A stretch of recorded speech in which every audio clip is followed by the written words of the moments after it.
অন্তর্বর্তীকালীন সরকারের প্রধান ডক্টর ইউনূস চিনে, এই কারণে উনি লন্ডনে গিয়ে আমাদের ক্যাপ্টেন প্রধানমন্ত্রী জনাব তারেক রহমানের কাছে ট্রফি দিয়ে নির্বাচনের তারিখ নিয়ে আসছে মাননীয় স্পিকার। এতে মহামান্য রাষ্ট্রপতিকে নির্বাচিত করেছে আওয়ামী লীগ।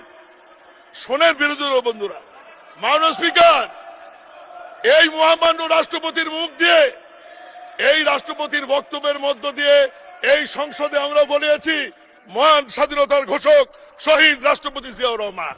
এনসিপির এক নেতা বাইরে বলেছে জুলাই আগস্টের আন্দোলনে ছাত্র জনতা খেলেছে আর ট্রফি বিএনপি নিয়ে বসে আছে। আমি বলতে চাই, জুলাই আগস্টের আন্দোলন ছাত্র জনতার সাথে আমরা সবাই ছিলাম।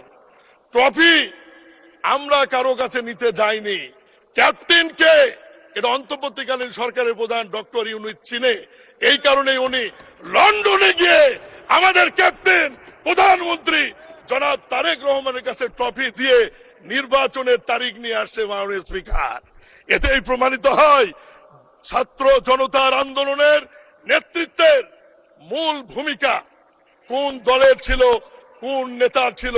আমরা সবাই আন্দোলন করেছি, এটি অস্বীকার করার সুযোগ নাই, কিন্তু ক্যাপ্টেন একজনই থাকে যে ক্যাপ্টেনের কাছে অন্তর্বর্তীকালীন সরকারের প্রধান লন্ডনে গিয়ে আলোচনা করে নির্বাচনের তারিখ নিয়ে আসছে বলেই এদেশে একটি অবাধ সুষ্ঠু নিরপেক্ষ নির্বাচন হয়েছে এবং সেই নির্বাচনের মধ্য দিয়ে বিরোধী দল এবং আমরা আজকে একটি ঐতিহাসিক সংসদে এসে উপস্থিত হতে পেরেছি। মাননীয় স্পিকার, মহামান্য রাষ্ট্রপতি কে আমি ধন্যবাদ এই কারণে দিতে চাই, বারবার দিতে চাই, কারণ মহামান্য রাষ্ট্রপতিকে নির্বাচিত করেছে আওয়ামী লীগ।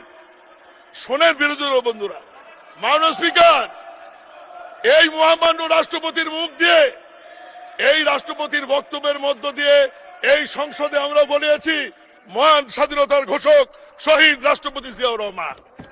এই রাষ্ট্রপতির ভাষণের মাধ্যমে আমরা বলেছি গণতন্ত্রের মা দেশনেত্রী বেগম খালেদা জিয়া।